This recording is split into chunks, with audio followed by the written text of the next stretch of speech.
In ancient Egypt, life was good. But it was also fraught with inexplicable danger.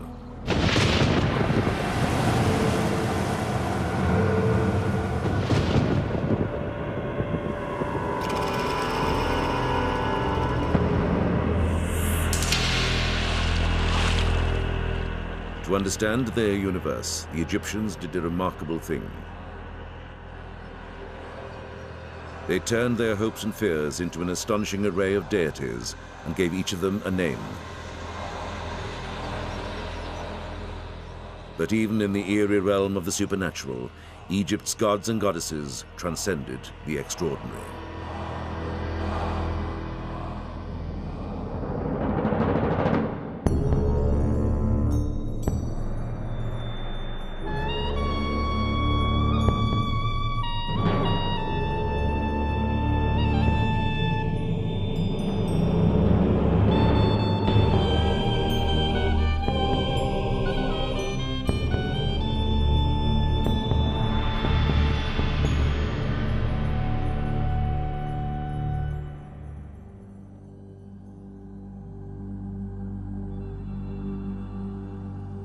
In Egypt, gods were plentiful, but they were also as complex and mysterious as the civilization that spawned them.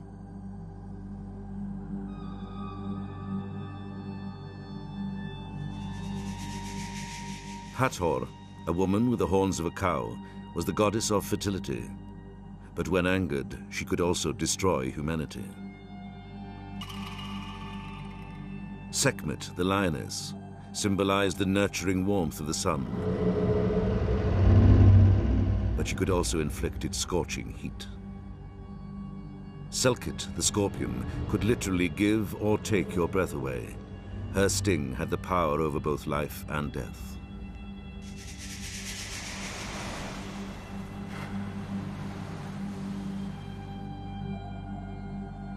The duality of the gods stemmed from an observation gleaned over thousands of years. The universe had both a good side and a bad. It had to be constantly checked and kept in balance. To maintain this delicate equilibrium, the Egyptians sought the help of the gods. Gods born at the beginning of time.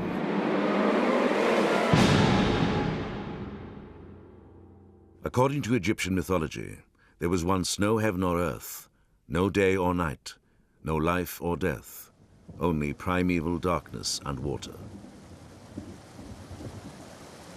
Then, in a moment that mirrored the annual flood of the ancient Nile, the waters receded and land emerged, forming the mound of creation.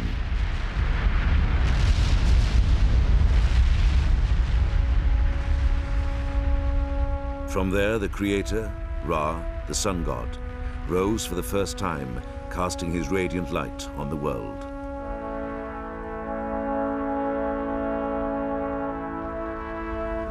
Ra then created the deities of air and water and separated the earth from the sky, allowing the rest of creation to unfold.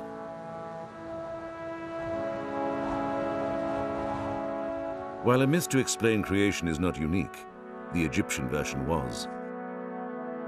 To them, creation was not a single, isolated event, but an ongoing cycle of renewal to be repeated daily with the rising of the sun.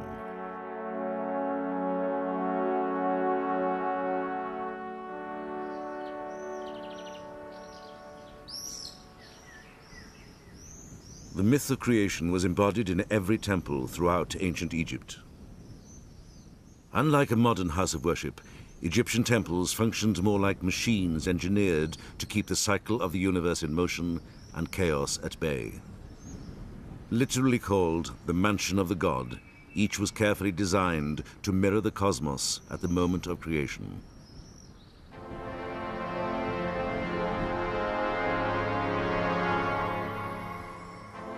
Two large towers, called pylons, flanked the entrance. Designed to represent the horizon, they were aligned so that the sun rose between them. To ward off evil, the pylons were decorated with recurring images of the pharaoh overpowering his enemies. Inside, bathed in the life-giving rays of the sun, was the courtyard. This was as far into the temple as ordinary people could go.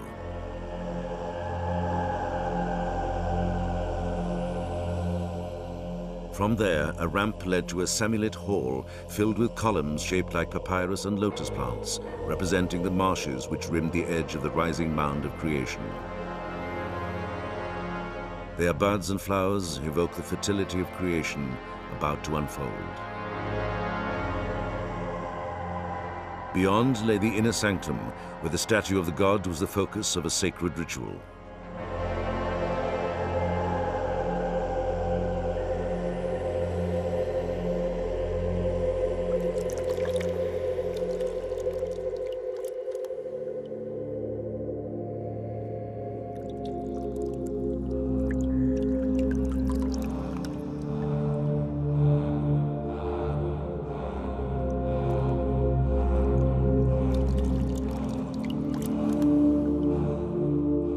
Each morning, just before sunrise, a priest, cleansed for purity and draped in white linen, lights a torch to guide him through the darkness.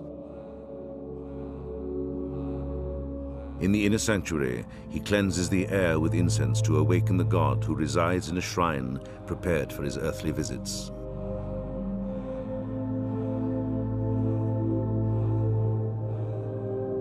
The priest identifies himself to the god. Only the king, a god himself, can stand in the presence of the deity unless he delegates his authority to a chosen one. "It is the king who sends me," says the priest. Then the shrine is opened, the god is unveiled, and the moment of creation is reenacted once again as it was in the beginning of time.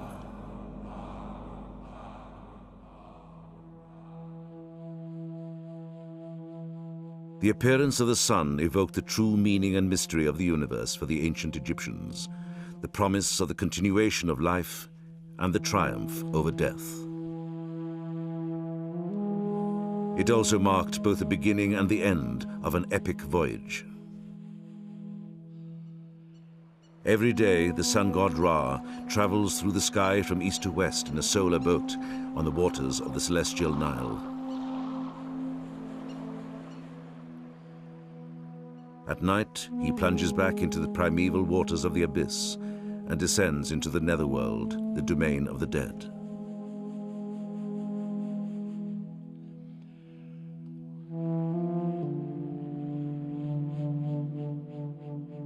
The cycle must be completed for Ra to be reborn.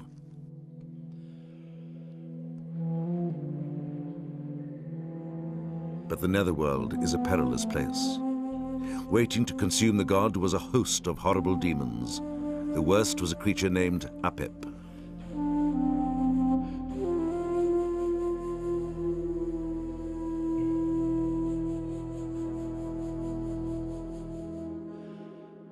In the burial chamber of a pharaoh, the keeper of Egyptian antiquities at the British Museum, Vivian Davis, inspects an inscription describing the most dangerous leg of the journey.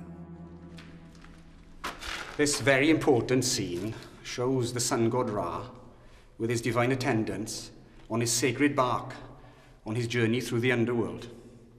This is a journey fraught with danger, as he will meet the powerful forces of evil, darkness, and chaos. Most prominent among them, a giant snake, Apepi, who seeks to destroy him.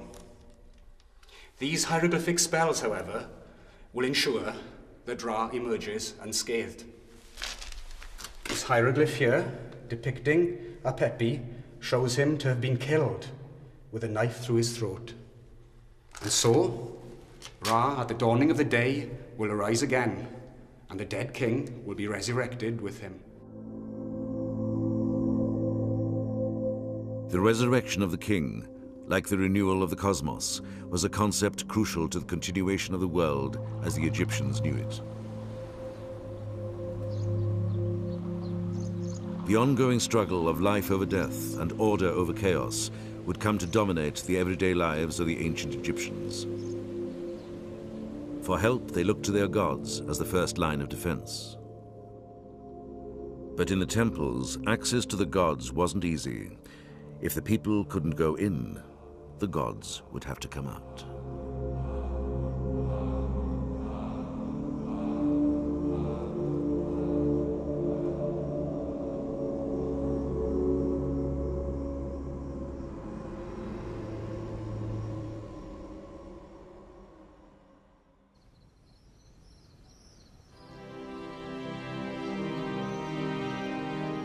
In the ancient capital of Thebes on the east bank of the Nile, the great temples at Karnak and Luxor stand testament to the power of the gods.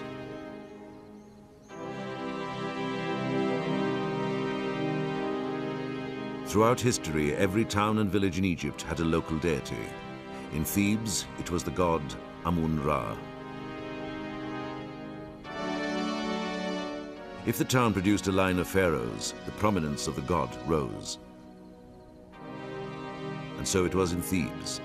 Beginning in the New Kingdom around 1550 BC, Amun-Ra reigned as the king of all the gods of Egypt.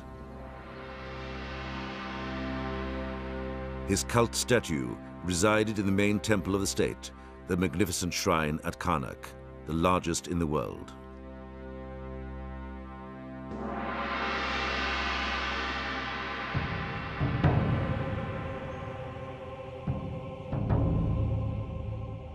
Several times a year, the statue was escorted out of its sanctuary by a procession of priests to visit other temples.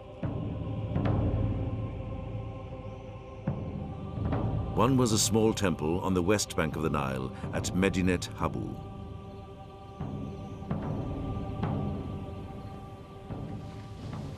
Peter Dorman of the University of Chicago's Oriental Institute is recording an inscription commemorating a meeting between the pharaoh and the god. The temple was a very special place. The Thebans believed it marked the spot of the original mound of creation, where Amun-Ra and the other primeval gods first came into being. This is one of the sanctuaries where the statue of the god Amun would have been brought at the culmination of the festival procession in order to receive offerings made to the statue by the king himself. And on the wall of this sanctuary, we have an image of exactly the kind of offerings that would be made. Now, the figures on this relief have been hacked up during the medieval period for superstitious reasons. But aside from the hacking, we can see very clearly the figure of the king on the right and the figure of the god Amun on the left, seated on his throne, and between them an enormous pile of offerings consisting of jars of perfumed oils, cuts of meat, different types of loaves of bread, vegetables. Below, a slaughtered carcass of a cow. The king, of course, is the representative of mankind, and by offering the fruits of the earth to the god, enabled the god to reciprocate by offering important things back to the king, such as eternity as kingship and the years of eternity upon the throne. And in this fashion, the offering would reconfirm the creation of the world for another year.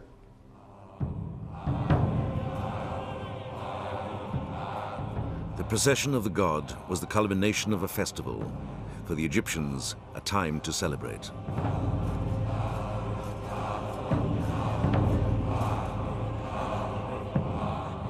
Borne aloft in a ceremonial boat, the statue of Amun-Ra was carried down the avenue of sphinxes to the temple of Luxor.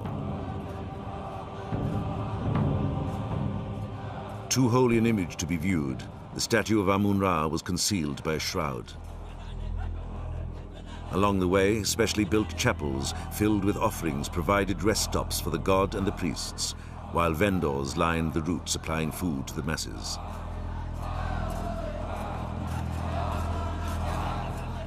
The procession was one of the few times when an ordinary Egyptian had direct access to such an important god.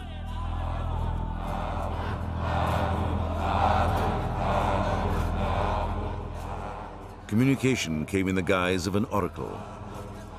As the procession drew near, a petitioner would dash in front of the boat and call out a simple yes or no question to the god. Will an unpopular foreman be removed from the job? Will a loved one return from a journey safely? Should I buy this cow? A step forward signified yes. A step backward meant no.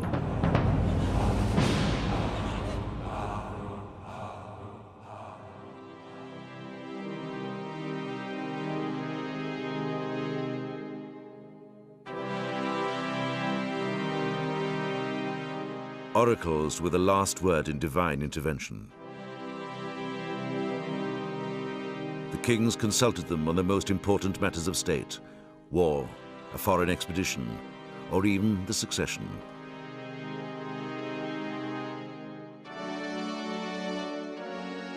But no one used them to greater advantage than Hatshepsut, the queen who would be king. Hatshepsut was the half-sister and wife of King Thutmose II. When he died, his son, Thutmose III, was too young to rule, so Hatshepsut became the acting ruler.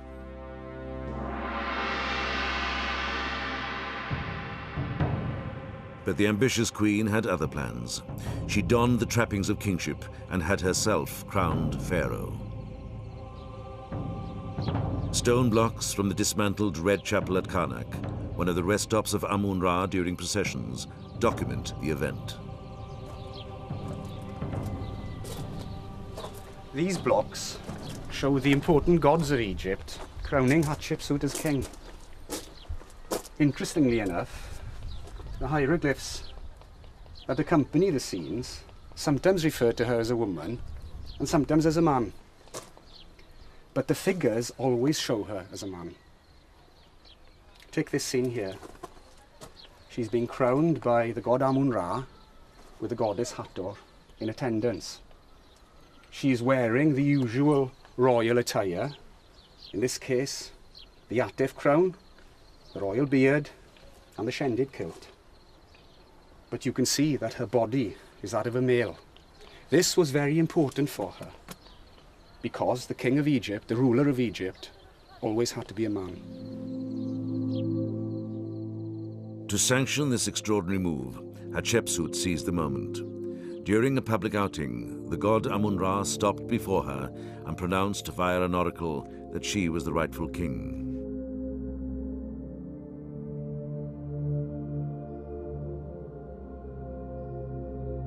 Whether by divine intervention or human manipulation, the oracle carried the weight of truth. What was good for the gods was good for Egypt.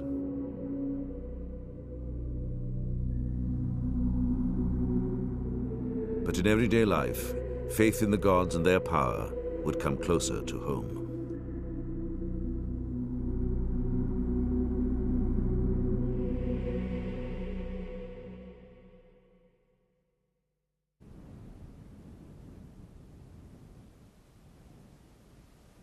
"1400 years before the birth of Christ, this desert village, now called Deir el-Medina, was the home of the craftsmen who built the tombs in the Valley of the Kings.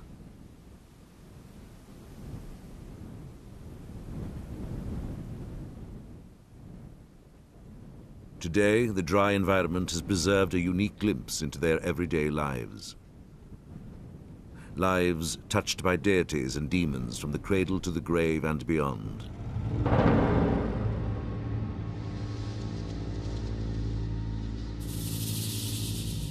The greatest threat to life came at birth. At a time when 1 in 3 Egyptian babies died, pregnant women were considered magnets for demons.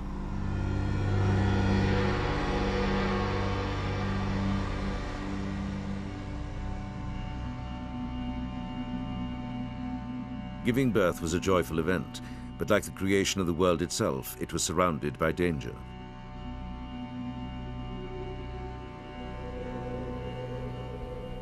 On the day of delivery, the mother-to-be retired to the outside or the front of the house to prevent demons from overrunning the place. In many homes, archaeologists have identified what may be a birth box. Built to protect and shelter the mother and child, it was decorated with a parade of fierce-looking deities.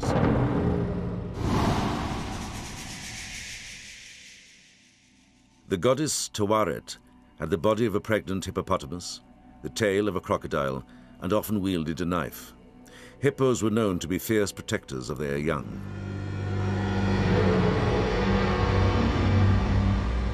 The god Bes was a bow-legged dwarf with the mane of a lion and a protruding tongue, a gesture meant to intimidate enemies. As the birth drew near, a wand made from the tusks of a hippopotamus and adorned with figures of Tawaret and Bes and other defending powers, was used to draw a protective circle around the bed, and later around the crib of the newborn baby.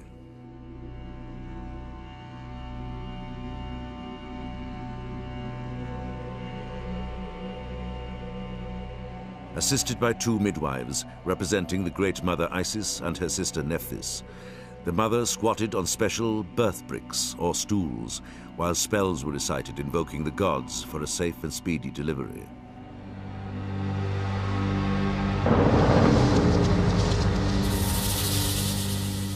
A magician called a knower of things presided over the rituals.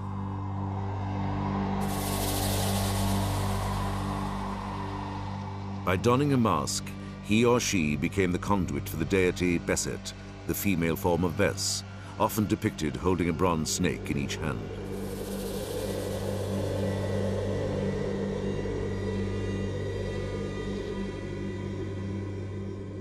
Ivory clappers frightened away any lingering danger.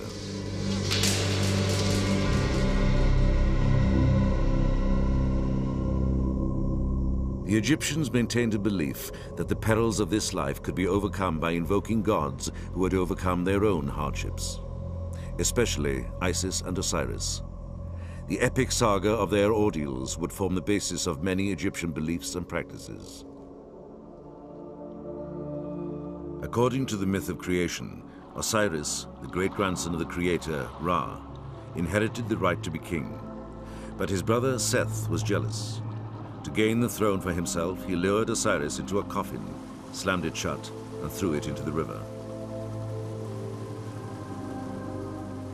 Isis, Osiris's wife and sister, went in search of her dead husband. When she found him, she used her magical powers to bring him back to life.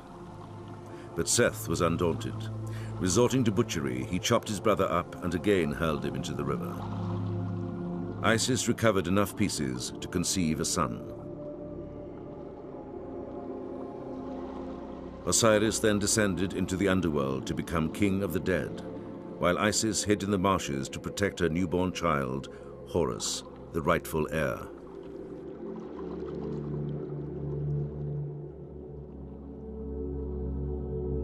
One of the most popular amulets was the Wedjat, the Eye of Horus, the universal symbol of healing and wholeness. It represents the eye that Horus lost during the battle with the evil god Seth to avenge the murder of his father Osiris.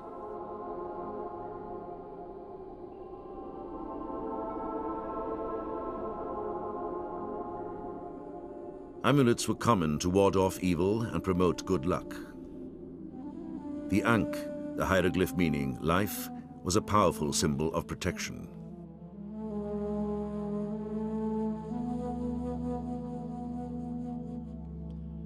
The scarab represents the dung beetle that crawls out of the earth daily, seemingly recreating itself. A potent symbol of renewal, it pushes its dung ball like the orb of the sun, rolling across the sky.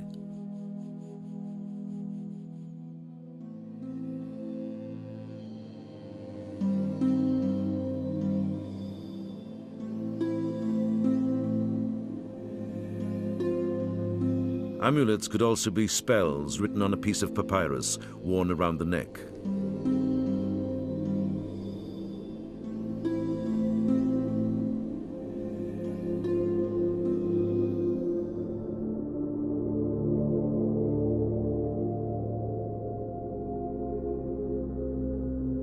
One spell to quell a headache reads, "Turn back, Sahekek, demon which came forth from heaven and earth, whose eyes are in his head and whose tongue is in his buttocks. He feeds on filth. I know the name of your mother, I know the name of your father. Stay away from me."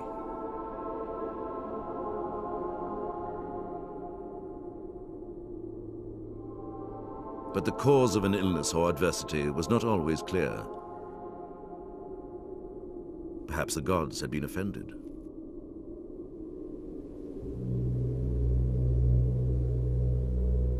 To cover themselves, shrines to the gods were maintained in each house. The workmen at Deir el-Medina could worship the deities of their choice. A favorite was the snake goddess, Meret Seger, she who loves silence.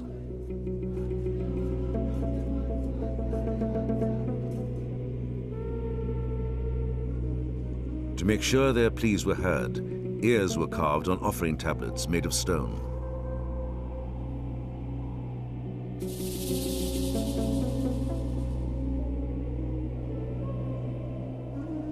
Poisonous snakes were common in the desert.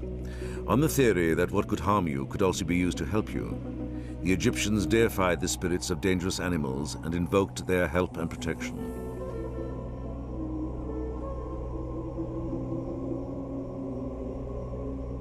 In the shadow of the Great Pyramids at Giza, archaeologists have uncovered the cemetery of the builders.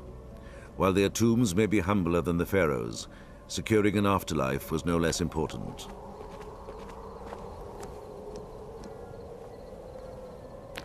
In one, Zahi Hawass, the director of the Giza Plateau, has found a curse left by an artisan named Peteti. This tomb is for one of the artisans who worked in building the pyramids since 4,600 years ago. As we see, his name was Betty. He built his tomb, what's left over of building the pyramids. He saved maybe big piece of limestone like that, and he wrote in this big limestone block a very interesting inscription, a curse inscription. Listen what he's saying here. He said, from the left, listen all of you. I never did anything wrong in my life. This is why the gods likes me. If anyone will disturb my tomb, he will be eaten by the crocodile, the hippo, and the lion. His wife, in the other side, left the same inscription, but she added more here, and the scorpion and the snakes. And this is to show that women, only in the past, take revenge more than men. The dead could be spiteful, but they could also be powerful allies. Because demons and deities resided in the underworld, villagers set up household shrines and made offerings to their ancestors.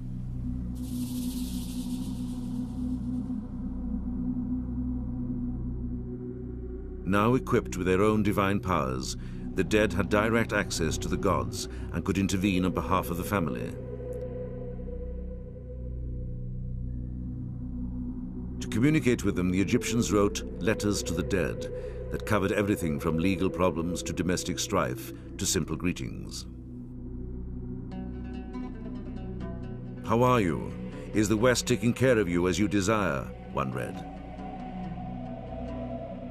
Please become an effective spirit. Let a healthy son be born to me, said another.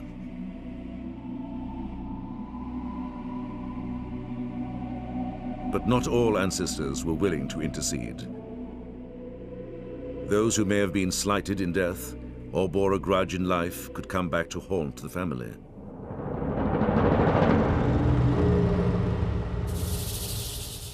In 1200 BC, a man stalked by misfortune thought it might be the doing of his dead wife.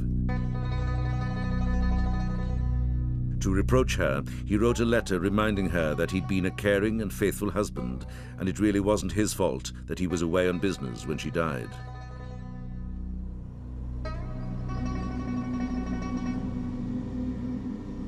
Whether she was guilty or not remains to be seen. Identifying malevolent spirits and pernicious demons was tricky business at best. But on the final journey into the afterlife, there was no room for error.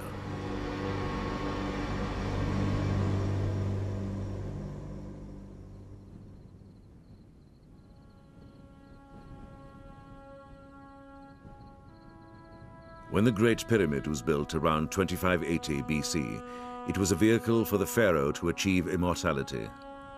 The son of the sun god Ra, there was little doubt he would go to heaven. But even ordinary Egyptians were promised an afterlife, though getting there was full of hurdles.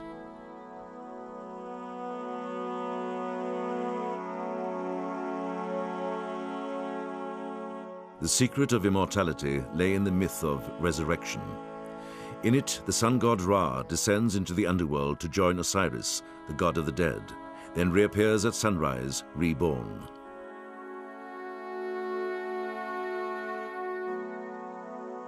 Because the journey was a treacherous one, the Egyptians compiled a list of magic spells called Book of the Dead.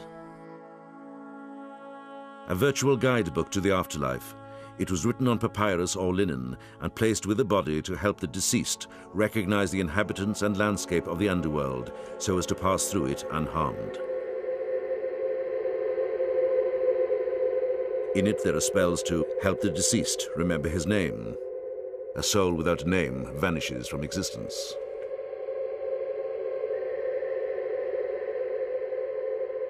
One to sail a boat across the celestial river. To guide him through the proper responses on the day of judgment. To reunite a corpse with its human-headed soul. But in order to attain bliss in the Egyptian version of heaven, the field of reeds, the dead must first travel from west to east through the underworld, passing through many gates. Each gate was guarded by a demon who devoured the souls of those destined to die.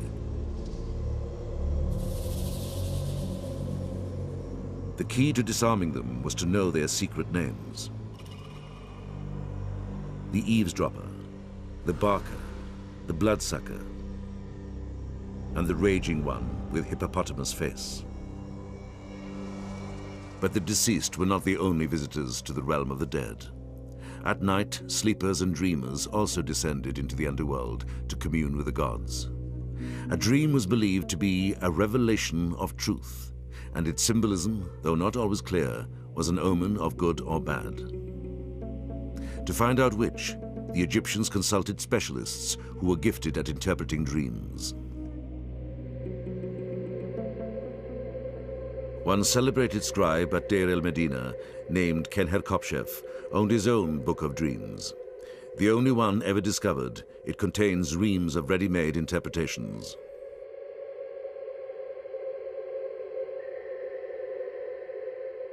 If a man sees himself in a dream dead, good. It means a long life. If a man sees himself in a dream, his bed catching fire, bad. It means driving away his wife. If a man sees himself in a dream drinking warm beer, bad. It means suffering. But Egyptians with problems could also pay others to dream for them.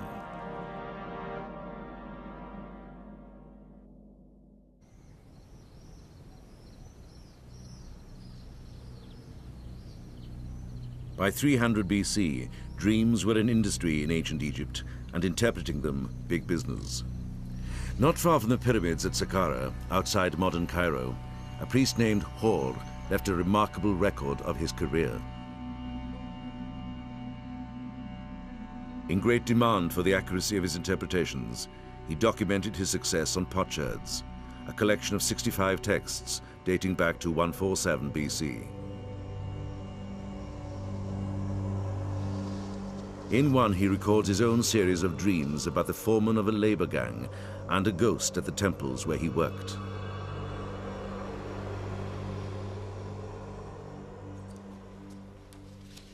Egyptologist John Ray of the University of Cambridge has translated Hor's text. The priest, Hor of Sebennytos, had two dreams on one particular night. One of them was quite humorous and the other was much more serious. In the first one, he dreamt he was going down the avenue that runs across the site where he worked. And it's a moonlit night, and he's surrounded by tombs, and in the middle of the avenue, he sees a ghost. And the ghost looks at him and says, "Have you brought the food for 60,000 ibises?" If you can imagine the amount of food that you need for 60,000 ibises. And Hor thinks and says, "I've left it at home." And I think we've all had dreams a bit like that, where suddenly you've got to do something and you find you can't do it, or you've made a mess of it. But the second dream was more serious. On the same night, he dreamt that he was in a labour gang, something which probably in his life he didn't do much of, and which wouldn't have been very pleasant if he had done. The foreman of the labour gang comes up and pays the money for him to escape. If you like, he puts up the bail for Hor to go away. And Hor goes back to his hometown. But the people on the labour gang chase after him. They won't let him go. And he's surrounded by them and looks up, and there is the foreman of the labour gang, the one who paid his money. And the foreman says, "You are in serious trouble. I am not a foreman, I am a god. I told you before, do not worship any god except me." And Hor says, "I will not do it again." Hor interpreted the dreams to mean he was to go to Saqqara and dedicate himself to the cult of the ibis-headed god, Thoth. By night, he was paid to dream. By day, he worked as a scribe, recording the temple's activities. Later, Hor would play a key role in uncovering a scandal that would rock the cult.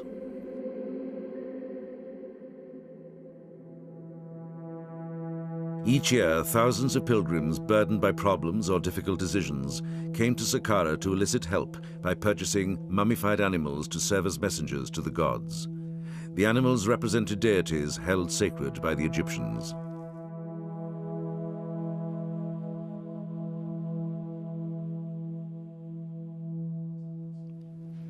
To the modern mind, a site like this must seem very strange indeed. You've got temples, and they're dedicated to various forms of animals, cats, dogs, birds, what have you. And those animals are then buried, mummified, and go off to join the world of the gods. And for some reason, people come from all over Egypt, or even from all over the known world, to come and visit this site. Now, why do they do it? They do it mainly because they feel that those animals were part of a world beyond themselves. And by going into the world of the gods, those animals are in a position to communicate with them.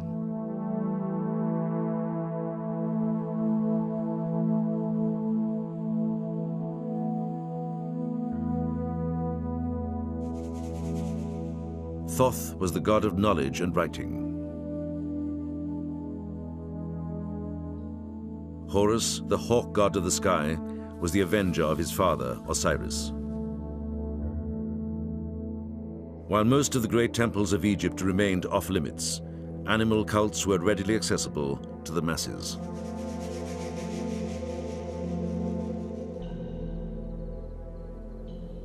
Here you had something much more human, much more personal. Here you had gods who were interested in the world of the little man, who could actually help him to sort out his problems. Now, in the modern world, the nearest example of that would be personal therapy. And if you want to think of the world of those cults at Saqqara as a sort of therapist, then you wouldn't be far off the reality of what was going on.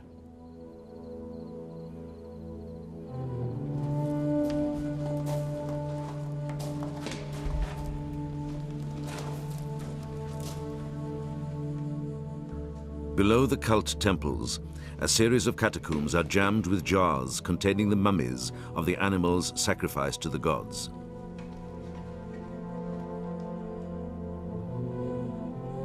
In the galleries belonging to the Ibis cult alone, there are over 1.5 million. A team of archaeologists led by Paul Nicholson of the University of Wales, working for the Egypt Exploration Society, has been exploring the catacombs to document the extent of the cults. Ibises were once one of the most common birds in Egypt. But at Saqqara, they were bred in captivity on a lake near the cult temple, carefully tended by priests. When they were needed, they were killed and mummified.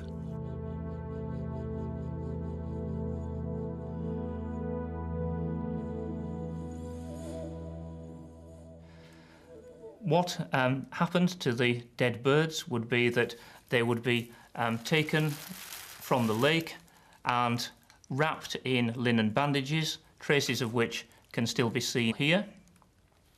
and in some cases they may have been eviscerated, in others they may have just been desiccated or dipped into bitumen. Whatever the method, they would then be wrapped in bandages.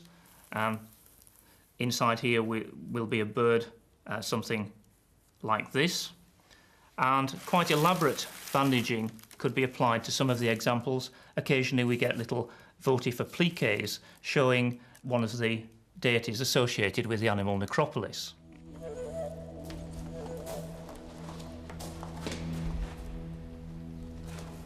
The sheer magnitude of the mummies at Saqqara suggests an industry ripe for corruption. Even so, Paul Nicholson was hardly prepared for what he found in the catacombs of the cult of Horus.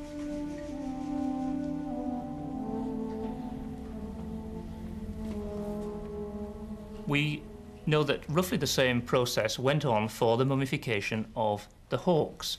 But since birds of prey are much more difficult to breed in captivity than ibis, we often find that rather than the mummy packets containing a genuine hawk or other bird of prey, what we actually have are parts of ibis or sticks or occasionally part of a falcon wrapped to look like the complete mummy of the god. And it's those substitute mummies which often occur in the vessels rather than the genuine item.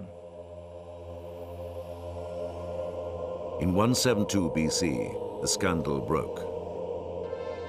According to Hor, who recorded the event, 6 priests, 3 from the cult of the hawk, 3 from the ibis cult, were tried and convicted of swindling pilgrims by selling them fake mummies. The outcome was a series of regulations and routine inspections to prevent further abuse.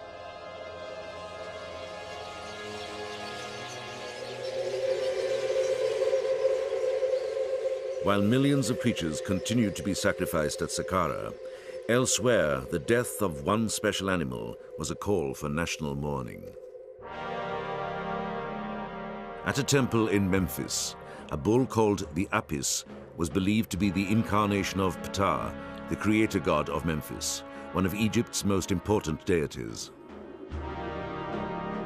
In death, it was afforded all the rituals of a king, beginning with the process of mummification.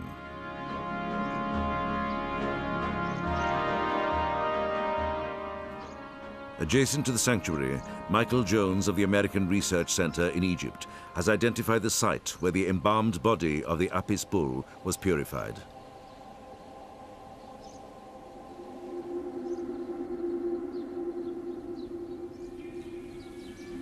This magnificent lion bed is made of alabaster, a stone which was associated in the ancient Egyptians' minds with purity and cleanliness, which suggests that the actual dirty work that prepared the bull's body for mummification was done elsewhere, in another building somewhere else, and that this would have been used for the ritual purifications which were the final stage, preparing the bull's mummy for its burial in the Serapeum at Saqqara. The priests would have brought the completed mummy on a wooden carrying frame, placed it on the top of this lion bed within the riveted surface that you can see on the top, poured libations of water over the mummy, and then those would have been allowed to flow out through this spout at the end of the bed. And because they were so powerfully charged with the power of the god's mummy, they would have then been collected in this basin, not allowed just to flow away anywhere, but collected in the basin, whose enormous size gives some idea of the quantity of liquids needed for this ritual purification process. After embalming, the sacred bull was carried to Saqqara for burial in the extraordinary catacombs known as the Serapeum.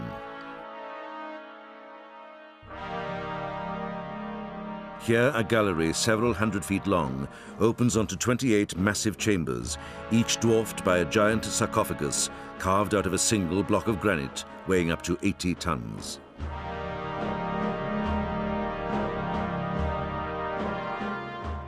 For 2,000 years, Apis bulls had been enshrined in the Serapeum, Some in stone, the earliest in wooden coffins, dating back to the 18th dynasty when Egypt was in its glory.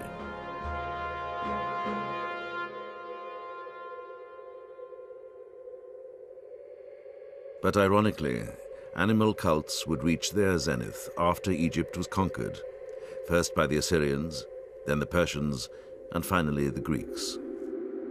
Egyptologists now suspect their rise in popularity was the direct result of an identity crisis.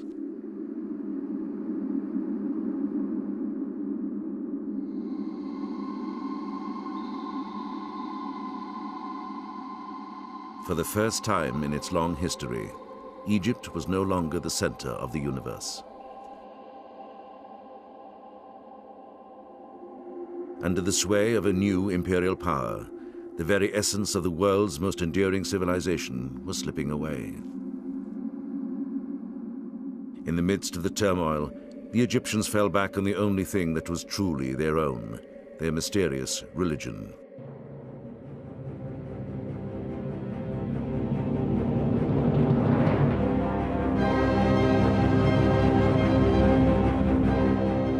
To a world that no longer envied their ancient culture, they were asserting by their devotion.